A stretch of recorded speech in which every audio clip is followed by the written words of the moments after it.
My former best friend went insane after I gave her a much-needed brutal reality check. She tried to ruin my wedding and get me fired, so I exposed her in a way that ruined her whole life. Growing up, my best friend was way richer than I was, but I actually liked it that way. When Rachel got designer clothing for Christmas and flaunted it in my face, whilst my only gift was my mother's hand-me-downs, I was happy for her. I was also happy for her at our elementary school graduation. Her parents took her to Disneyland, where she sent me photos joking that I probably wish I was her. All my parents could afford for mine was frozen pizza. When she found out, she laughed at me and called me poor. And I laughed alongside her, because I knew that in the long run, how she treated me right now because I was poor would only benefit me. And I was right. I graduated high school with a full academic scholarship because I realized studying was my only way out. Rachel, on the other hand, dropped out in sophomore year because she thought she could coast through life on family money. We actually stopped talking right around this time. She said maturing has made her realize she's too good to be friends with peasants like me, and as sad as I was, I matched her energy. I still texted her once or twice a year, wishing her Merry Christmas or a Happy Birthday though. I knew she had no friends, and that a simple text probably meant a lot to her. But other than that, we didn't talk. All I knew was that she was fully reliant on her parents and was trying to make it as an influencer. Honestly, I thought I'd never see her again. Until one day when I was 28. I had just graduated med school, bought a small apartment, and recently gotten engaged. That's when I got the random urge to contact her. I think I just wanted her to see me and be proud of me. I thought she would be. But instead,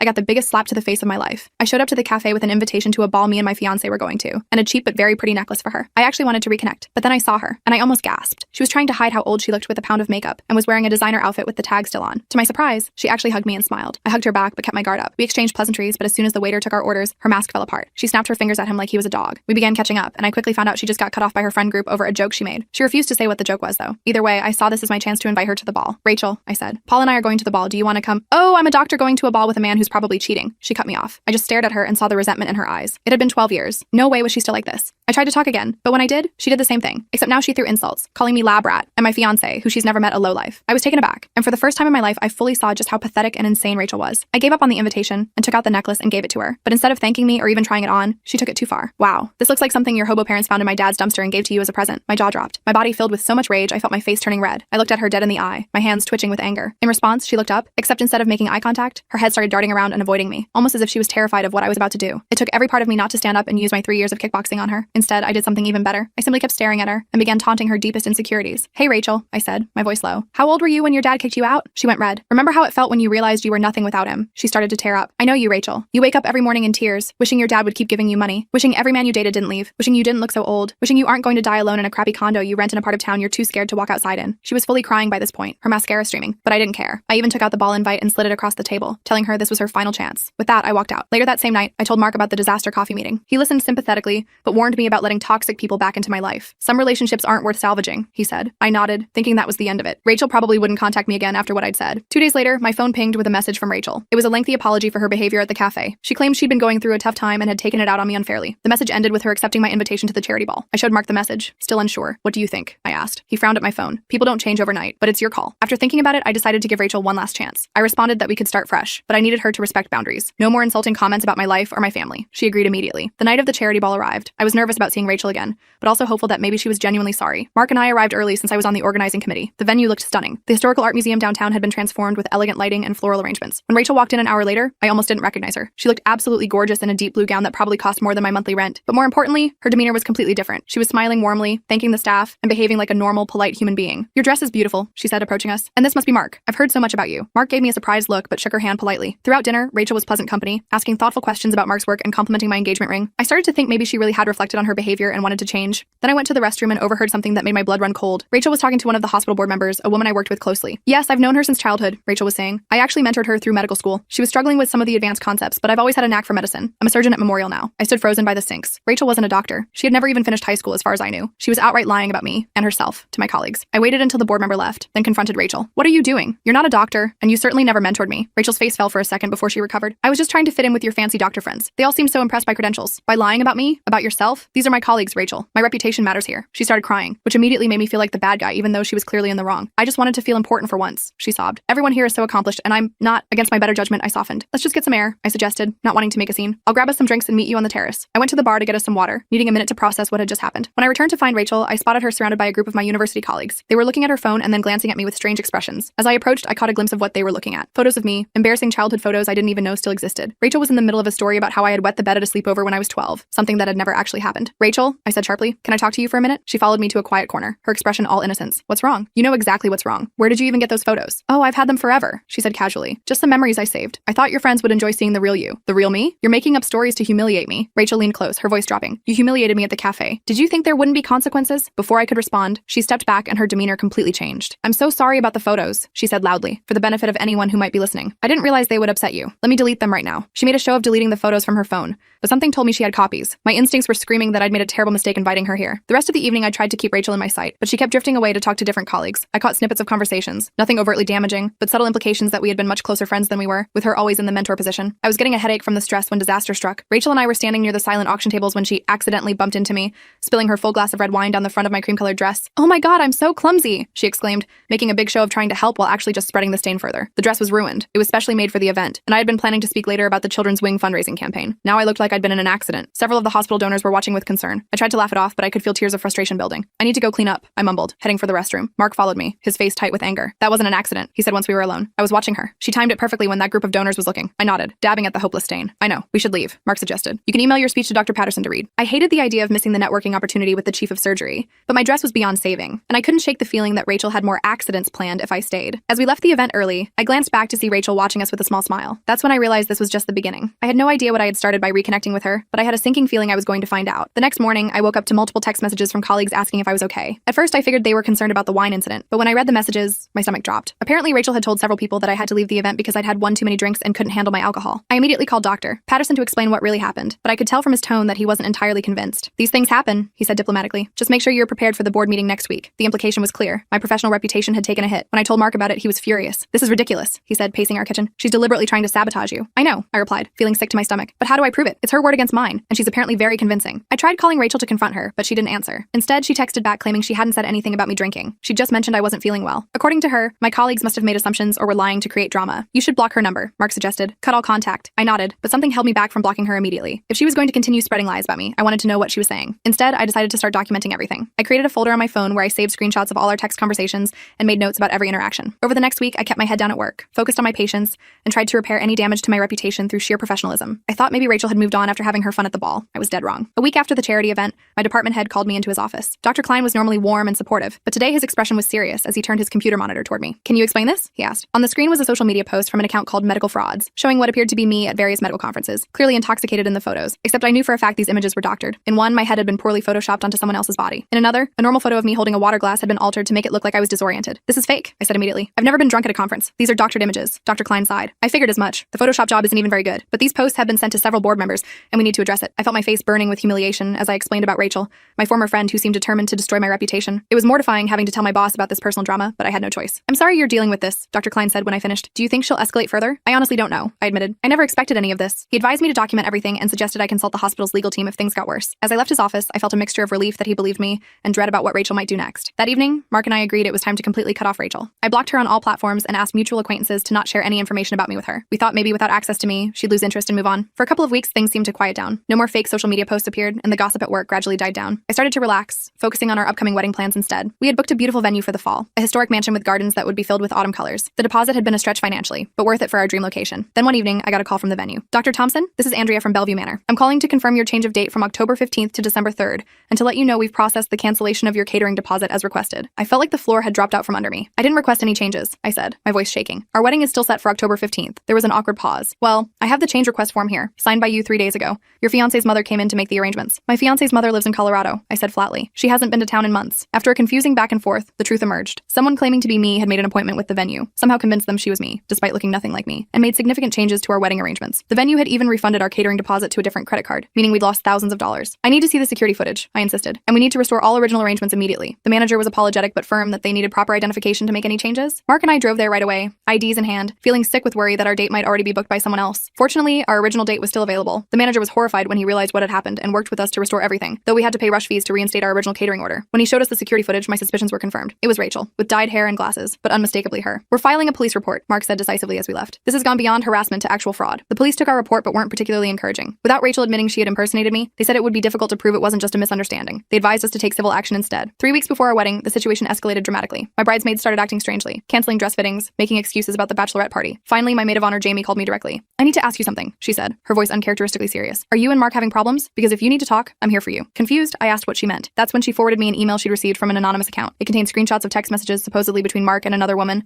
along with a note saying, "Thought the bride should know." The texts were completely fabricated. They showed Mark telling this woman how unhappy he was with me and planning to meet her at a hotel. The messages didn't even sound like him, and the phone number shown wasn't his. But they were convincing enough to make my bridesmaids concerned. I spent hours on the phone, reassuring each of my confused friends that my relationship was solid and the messages were fake. Meanwhile, Mark was devastated that his character was being attacked. He'd always prided himself on his integrity, and the idea that people might think he was cheating was unbearable to him. "Who does this?" he asked that night, pacing our apartment. "Who puts this much effort into hurting someone else?" I had no good answer. The level of malice Rachel was showing went beyond anything I could understand. This wasn't just petty revenge anymore. This was a concentrated effort to destroy my life. My cousin Joseph worked in cybersecurity, and I reached out to him for help. He agreed to trace the anonymous emails to see if we could connect them definitively to Rachel. The emails originated from a public internet cafe about 3 blocks from Rachel's apartment, he reported back a few days later.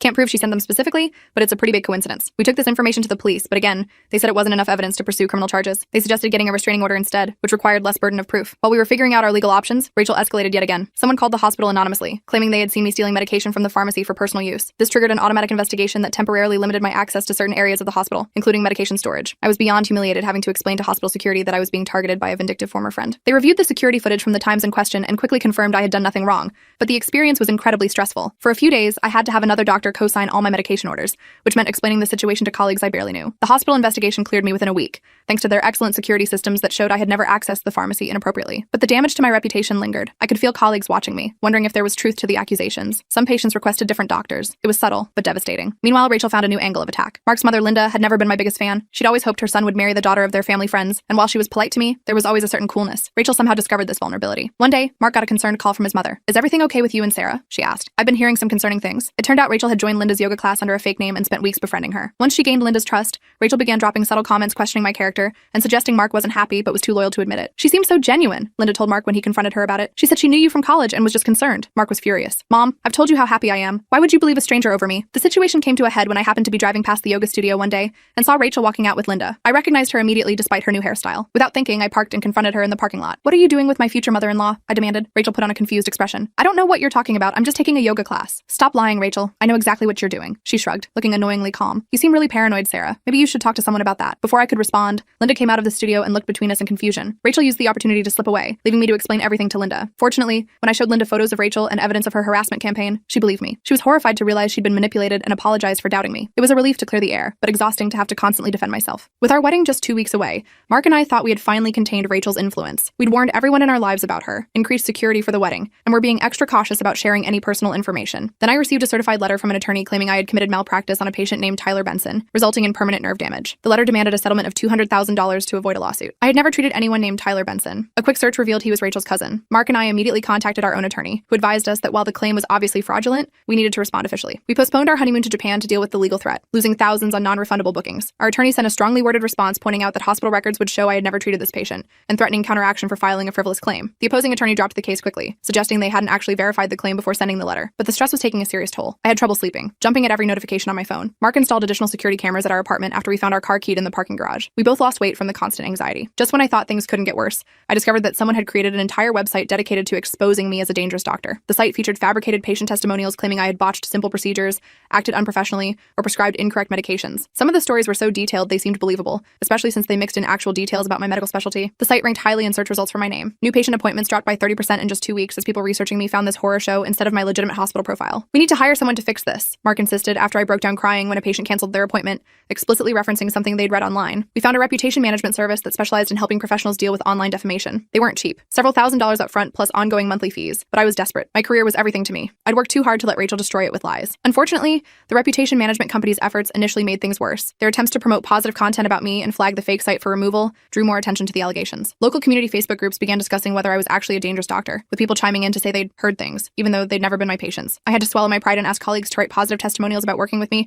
which was professionally humiliating. Most were supportive, but I could tell some wondered if there was truth to the rumors. Where there's smoke, there's fire seemed to be the unspoken assumption. The stress was affecting our relationship too. Mark and I were both exhausted and short-tempered. We'd gone from planning our dream wedding to just wanting to get it over with before Rachel could cause more damage. "Let's just move up the date and do something small," Mark suggested after another exhausting day of damage control. "Just our immediate family, somewhere Rachel won't expect." I hated the idea of letting her win by changing our plans, but practicality won out. We rescheduled for the following weekend at our original venue, telling only our closest family members the new date. We lost another deposit, but it seemed worth it for some peace of mind. The night before our new wedding date, the venue called in a panic. Health inspectors had shown up based on an anonymous tip, claiming there was a rodent infestation in the kitchen. Though they found nothing, regulations required a full inspection before the facility could serve food again. again, which couldn't happen in time for our wedding. We lost our venue and catering deposit. With less than 24 hours until our wedding, Mark's cousin Elizabeth offered her backyard as an alternative. It wasn't the dream venue we'd planned, but at that point, we just wanted to be married without further drama. Despite everything, the small backyard wedding turned out to be beautiful. Elizabeth's modest garden had a few rose bushes and a small patio, nothing like the mansion's expansive grounds, but intimate and heartfelt with just our closest family present. The smaller setting emphasized that we were surrounded only by people who truly cared about us. Just as we were exchanging vows, however, a car parked across the street began honking continuously and blasting music. Mark's brother and two friends immediately went to investigate while we rushed through our vows. Through the commotion, I could see Rachel sitting in her car, a malicious smile on her face as she disrupted our ceremony. By the time Mark's brother reached her car, she drove off, leaving us with a wedding video partially ruined by car horns. That was the final straw. The next day, we went straight to our attorney and insisted on taking stronger legal action. He had been hesitant before, saying harassment cases were difficult to prove and expensive to pursue, but now agreed we had enough documented incidents to file for a restraining order. We spent our honeymoon gathering evidence, organizing documentation of every incident over the past months, and preparing for court. It wasn't the romantic start to marriage we'd imagined, but working together against a common enemy at least reinforced our partnership. The restraining order process was more complicated than I expected. We had to show a pattern of harassment and prove that Rachel represented a credible threat. Fortunately, we had meticulously documented everything: the wedding venue fraud, the fake medical review website, the falsified text messages, the bogus malpractice claim, and statements from witnesses, including Mark's mother and my bridesmaids who had received the fake emails. Just when we thought we were making progress, Rachel filed her own restraining order against me, claiming I was the one harassing her. According to her filing, I was obsessed with her and had been stalking her for months, showing up at places she frequented and spreading lies about her to mutual acquaintances. We had to attend an extremely uncomfortable court hearing where Rachel presented her fabricated evidence, doctored photos suggesting I had been following her, manufactured text messages, and even a fake journal purportedly documenting her fear of me. She had clearly put as much effort into building this alternative narrative as she had into harassing me. Fortunately, the judge saw through her claims. Our evidence was substantial and verifiable, while Rachel's fell apart under minimal scrutiny. The judge granted my restraining order, requiring Rachel to stay at least 500 feet away from me, my home, and my workplace. He dismissed her counterpetition and warned her about the consequences of filing false claims. I left the courthouse feeling vindicated but not particularly relieved. A restraining order was just a piece of paper, and Rachel had already demonstrated her willingness to break laws to hurt me. Still, it was something: official recognition that I was the victim, not the aggressor. For about 3 weeks, things were quiet. No new fake websites appeared, no one called the hospital with false accusations, and our apartment building's security cameras showed no sign of Rachel lurking around. I started to hope she had finally gotten the message. Then Mark got a text from an unknown number. "Hey man, we should talk about Sarah. I have information you need to know. Meet me at Riverside Park, 7 p.m. tonight. Come alone." The number wasn't Rachel's, but the message followed her pattern of trying to create conflict between us. Mark showed me immediately. "It's obviously a trap," he said. "Probably this Tyler guy she used for the fake malpractice claim. Or she's using a burner phone," I suggested. "Either way, you can't go." Mark agreed, but was curious about what they were planning. What if I go, but stay in the car, just to see who shows up? I was against the idea, but Mark felt it might give us more evidence if we could prove Rachel was violating the restraining order. He promised to stay in the locked car with the windows up and drive away at the first sign of trouble. That evening, Mark parked near the meeting spot 15 minutes early. He kept his dash cam running to record whatever happened. At exactly 7 p.m., a man approached the parking area, looking around. When he spotted Mark's car, he walked directly toward it. Mark recognized him from social media as Tyler, Rachel's cousin who had filed the fraudulent malpractice claim. Tyler signaled for Mark to roll down his window, but Mark shook his head and held up his phone to show he was recording. Tyler's friendly demeanor instantly changed. He began shouting obscenities and hitting Mark's car window,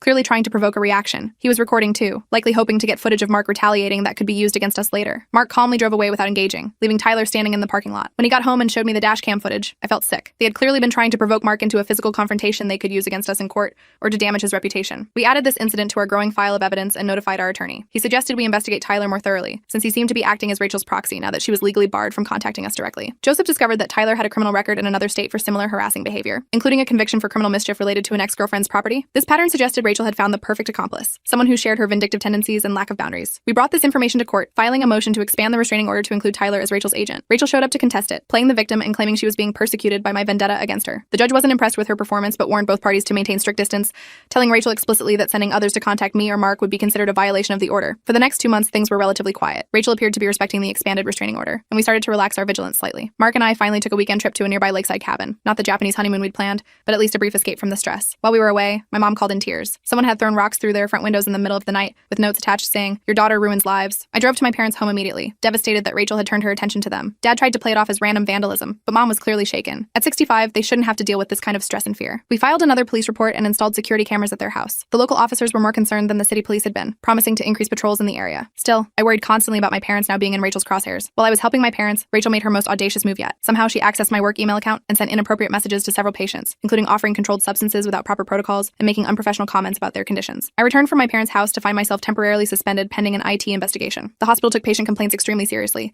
and the emails appeared to have genuinely come from my account. Fortunately, the IT department moved quickly. They determined the emails were sent from an IP address not associated with any hospital computer or my home network. My account had been accessed through a password reset by someone who had answers to my security questions, information Rachel would have known from our childhood. The hospital reinstated me after 3 days, with an official statement to affected patients explaining the account breach. They also implemented stronger security protocols, including 2-factor authentication for all staff emails. My department head was supportive, but I could tell the incident had raised questions about my judgment in the minds of some administrators. Worse, Rachel had apparently been planning for this outcome. Before the IT department could prove the emails were fraudulent, she had taken screenshots and sent them to the state medical board with an anonymous complaint about my professional conduct. The board was obligated to investigate any complaint involving patient communication, regardless of how it originated. I had had to hire a specialized attorney to defend my medical license, at significant expense. The process was lengthy and humiliating, requiring me to provide statements, character references, and evidence of the ongoing harassment campaign as context for the forged emails. The strain was affecting every aspect of my life. I developed insomnia and lost 15 pounds in a month from stress. My relationship with Mark was strained as we both struggled to cope with the constant anxiety. After a particularly bad night when I had a panic attack thinking I heard someone outside our apartment, Mark suggested we consider moving to another city. We could start fresh somewhere Rachel doesn't know, he suggested gently. New jobs, new home, new beginning. Part of me was tempted. The idea of escaping the constant vigilance was appealing, but another part of me was furious at the thought of being driven from the life I'd worked so hard to build. I'm not letting her win, I said firmly. This is my career, my home, my life. I'm not running away. Instead, we developed a comprehensive plan to gather conclusive evidence of Rachel's harassment. Joseph suggested creating a digital trap, a password-protected cloud storage that appeared to contain my personal journals and sensitive information, but was actually monitored to track anyone who accessed it. The journals detailed fabricated insecurities and fears that would appeal to Rachel's desire to hurt me. We made the security intentionally weak, using passwords related to information Rachel would know from our childhood. Then we had a mutual acquaintance casually mention in a public place that I'd been writing everything down in a digital journal as a way to cope with stress. The bait worked better than we expected. Within 2 days, someone accessed the fake journal using an IP address that traced back to Rachel's apartment building. Not content with just reading the entries,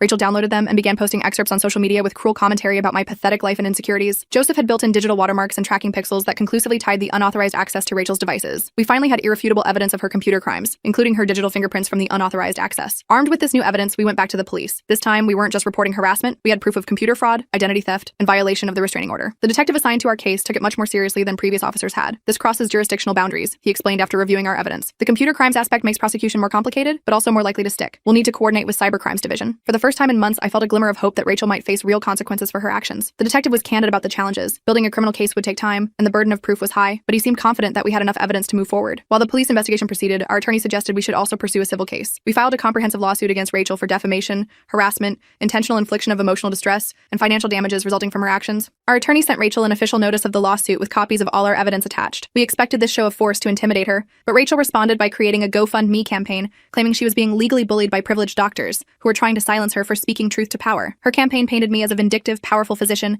using my resources to crush a vulnerable woman who had dared to expose me. The narrative was so twisted it was almost impressive in its complete inversion of reality. Even more disturbing, people believed it. Rachel raised nearly $15,000 from strangers sympathetic to her fabricated victimhood. The lawsuit discovery process revealed that Rachel's revenge was not a spontaneous reaction to our cafe meeting. She had been planning it for years, keeping a detailed journal of ways to destroy me that dated back to when I first got into medical school. Pages of meticulous notes outlined how she would systematically attack every aspect of my life, my career, my relationship, my family, my reputation. This evidence strengthened our case significantly. Rachel's attorney, paid for with her GoFundMe money, advised her to settle the lawsuit, but Rachel angrily refused, insisting she was the real victim and would prove it in court. As the court date approached, Rachel became increasingly desperate. Tyler contacted Mark again, claiming he wanted to meet secretly to explain Rachel's side. When Mark arrived at the meeting spot, this time accompanied by our attorney who waited nearby, Tyler tried to provoke him into a physical altercation while recording on his phone. Mark calmly walked away, realizing it was another trap designed to damage our credibility before court. We added this attempted provocation to our growing mountain of evidence. 2 weeks before the court date, Rachel made her boldest move yet. She appeared at my parents' house claiming she wanted to apologize personally for any misunderstanding. My father, not recognizing her from the few photos he'd seen, let her in before my mother realized who she was. Rachel used the brief access to take photos inside my parents' modest home. She later posted these online with captions mocking their shabby furniture and pathetic lifestyle, comparing it to her parents' luxury home. This violation of the restraining order was the final piece we needed. Police issued an arrest warrant for Rachel, who had now committed a criminal offense by entering my parents' home against court orders. Rachel evaded arrest for 3 days, during which she sent a frantic email blast to my employer and colleagues claiming I had fabricated everything as part of an elaborate plot to ruin her. But her disappearance only made her look guilty. When she was finally arrested at a bus station apparently trying to leave town,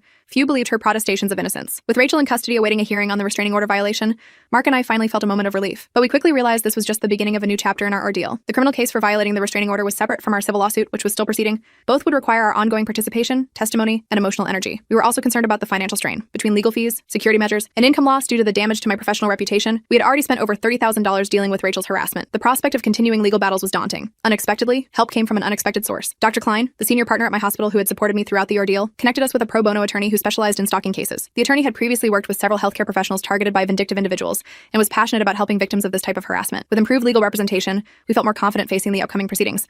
But Rachel had one more card to play. After being released on bail with strict conditions, including ankle monitoring, she convinced her parents to hire an aggressive attorney who claimed she had undiagnosed mental health issues that explained her behavior. This new defense strategy complicated what had seemed like a straightforward case. Rachel's attorney argued that she needed treatment, not punishment, and that her actions were the result of untreated conditions rather than malicious intent. The mental health evaluation ordered by the court concluded that while Rachel did have significant narcissistic personality traits, she was fully aware of her actions and their consequences. She did not qualify for an insanity defense or diminished capacity. However, her lawyer skillfully used the diagnosis to generate public sympathy, portraying Rachel as a troubled woman who needed help rather than a calculating tormentor. We countered by having my therapist testify about the severe anxiety and depression I had developed due to Rachel's harassment. The psychological damage was real and ongoing, regardless of Rachel's mental state when inflicting it. As the trial date approached, Rachel's attorney offered a settlement that included a gag order preventing me from discussing the case publicly. The terms would require Rachel to pay a modest sum for damages, undergo therapy, and maintain the restraining order, but I would be legally barred from sharing my experience with others. Mark thought we should take it. We could finally move on on, he argued. No more court dates, no more reliving the trauma. But accepting would mean Rachel's actions remained hidden from others she might target in the future. It would mean burying the truth in exchange for a quiet resolution. After careful consideration, we rejected the offer despite our attorney's caution about the unpredictability of trials. The stage was set for a final confrontation in court, where the full extent of Rachel's campaign would be exposed, and I would finally have the chance to seek justice for the havoc she had wreaked on our lives. Whatever the outcome, I was ready to face her one last time and put this nightmare behind us. The rich friend's revenge. Ending. The trial began on a rainy Monday morning. I felt sick to my stomach as I walked into the courtroom. Rachel sat at the defense table looking perfectly put together in a modest blue dress, her hair pulled back in a simple ponytail. She looked nothing like the glamorous, vengeful woman who'd been terrorizing us. Instead, she looked like someone's innocent daughter who'd been wrongfully accused. I knew immediately this was a calculated image for the judge and any potential jury members. When Rachel spotted me, she gave me this sad, wounded look like I was the one who had hurt her. My blood boiled, but Mark squeezed my hand, reminding me to stay calm. Our attorney started by methodically laying out Rachel's campaign against us. She presented the evidence chronologically, starting with the charity ball incident and working through each escalating attack. The judge's expression grew increasingly disturbed as the pattern became clear. Rachel's attorney portrayed her as a misunderstood childhood friend who just wanted reconciliation. My client simply reached out to reconnect with an old friend, he argued. Dr. Thompson's hostile response triggered my client's admittedly inappropriate but understandable emotional reaction. I almost laughed out loud at this ridiculous spin. Thankfully, our attorney was prepared. She presented Rachel's journal entries planning my destruction, complete with timestamps showing they predated our coffee shop meeting by years. By the third day of trial, even Rachel's parents looked shocked by the extent of their daughter's behavior. They sat in the back row, their expressions growing more horrified with each new piece of evidence. I almost felt sorry for them, realizing they probably hadn't known the full scope of what their daughter had done. The turning point came during Rachel's cross-examination. She maintained her wounded victim act remarkably well for the first hour, speaking softly about how she'd always admired me and just wanted to be part of my life again. But our attorney slowly chipped away at her story, highlighting contradictions and presenting evidence that directly countered her claims. When cornered about the wedding venue sabotage, Rachel finally cracked. "You deserved everything I did to you," she screamed, her face contorted with rage. "You've always looked down on me, always thought you were better than me just because you got some scholarship." The courtroom went silent. Rachel seemed to realize her mistake immediately and tried to backpedal, but it was too late. Her outburst confirmed her malicious intent, destroying her attorney's carefully constructed narrative of mental health issues and misunderstandings.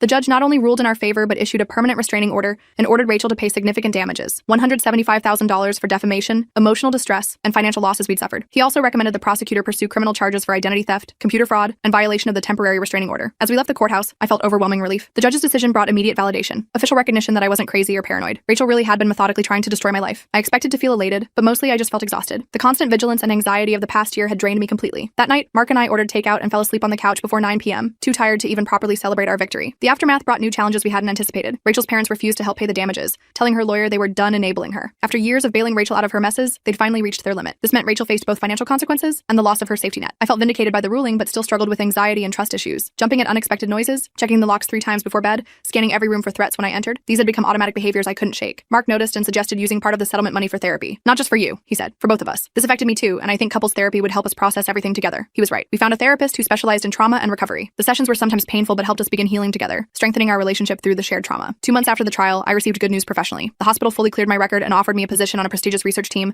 studying innovative treatments for pediatric autoimmune disorders. It was exactly the kind of work I'd always wanted to do. The position required frequent travel to medical conferences, which triggered my new security concerns. The idea of being away from home, staying in hotels where anyone could find me, sent my anxiety spiraling. Mark helped me develop safety protocols that made me feel secure, checking in at specific times, using hotels with good security, always keeping my location shared with him. It wasn't perfect, but it allowed me to accept the position. My parents decided to move closer to us. The rock-throwing incident had shaken them more than they initially admitted, and they wanted peace of mind. The house they wanted was slightly beyond their budget, so we used some of the settlement money to help with the down payment. It felt right to turn Rachel's attack into something positive for our family. As we settled into our new normal, I received an unexpected letter from Rachel's younger sister, Emily. I'd only met her a few times as a kid, but she wrote to apologize for her sister's actions. "I've watched Rachel's jealousy of you consume her for years," she wrote. "She kept newspaper clippings when you got your scholarship, and later your medical school acceptance. She was intensely fixated on your accomplishments." The letter was kind, but also contained a warning that Rachel had been telling people in jail she would get revenge once the restraining order expired. We documented this threat and worked with our attorney to extend the restraining order for an additional 3 years. With legal protections in place, I focused on rebuilding my reputation at work. Some colleagues still treated me cautiously, afraid of being drawn into drama. I couldn't really blame them. Rachel had created such chaos that people naturally wanted to keep their distance. I volunteered for community health initiatives to demonstrate my commitment to the hospital's mission beyond personal issues. I organized a free clinic for underserved neighborhoods and joined the hospital's mentorship program for medical students. Gradually, the wariness faded as colleagues saw my dedication. During one volunteer clinic, I treated a patient who mentioned working at Nordstrom's management. As we chatted, I realized she had been Rachel's former boss. She casually mentioned firing someone with serious boundary issues,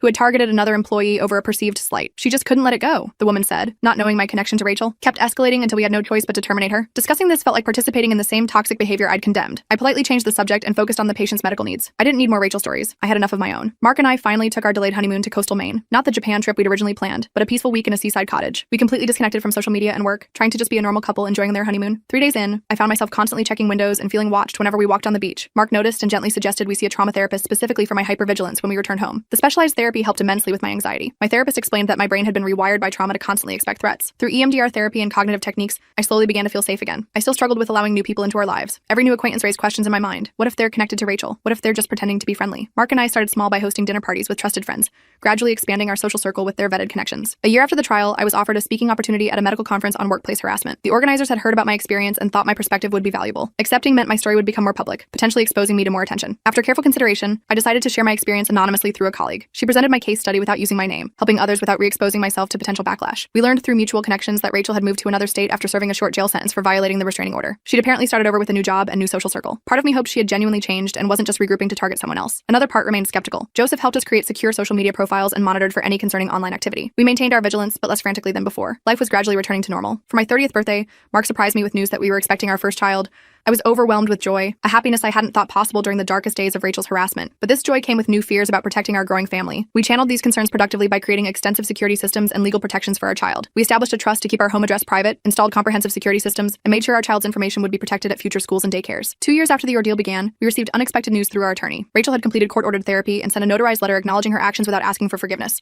Her therapist reported significant progress in addressing her underlying issues, and she had maintained steady employment and housing without incident for over a year. The letter wasn't exactly an apology. She still framed much of it around her feelings rather than the harm she caused, but it showed at least some growth in her understanding of boundaries and consequences. Accepting this potential growth meant facing my own lingering bitterness. Part of me wanted Rachel to suffer forever for what she'd done to us. Reading about her progress stirred up complicated emotions, relief that she might not target anyone else, resentment that she got to move on after causing so much damage. I chose neither to respond nor to resist her redemption. If she was genuinely changing, that was ultimately good for everyone, but I didn't owe her forgiveness or acknowledgement. Instead, I focused on the beautiful life I'd built despite her attempts to destroy it. By our third wedding anniversary, life had found a new rhythm. I was thriving in my research position and had published 2 well-received papers. Mark's engineering firm had promoted him to project lead. Our daughter Lily was a happy, active toddler who filled our home with laughter. My parents had settled into their new home nearby and were doting grandparents. The hypervigilance faded gradually. I still had moments of panic when something triggered memories of that time, but they became less frequent and less intense. Mark and I developed a shorthand for when either of us was struggling, simple code words that communicated, "I need support," without having to explain. We kept the restraining order active through regular renewals, but stopped actively monitoring Rachel's movements. The energy we once spent on protection was redirected to building the life we wanted. Sometimes at night, watching Mark read to Lily, or looking around our home filled with friends for dinner parties, I marveled at how close we came to losing everything. Rachel had targeted every part of my life with surgical precision: my career, my relationship, my family, my sense of safety, but she failed. Despite her meticulous planning and relentless attacks, we survived. Not just survived, but thrived. The ultimate victory wasn't in Rachel's punishment, but in our happiness, the very thing she had tried so desperately to destroy. I still don't understand what drives someone to dedicate years to destroying another person's life. The level of hatred and fixation Rachel showed goes beyond normal human emotion, but I've stopped trying to make sense of it. Some mysteries don't have satisfying answers, and continuing to search for them only keeps you trapped in the past. Instead, I focus on gratitude for what I have: a loving husband who stood beside me through the worst experience of my life, a beautiful daughter who represents all our hopes for the future, parents who support us unconditionally, a career that fulfills me, and the knowledge that I'm stronger than I ever knew. Rachel remains trapped in her past until she truly changes. I've moved forward, and that's the best revenge of all.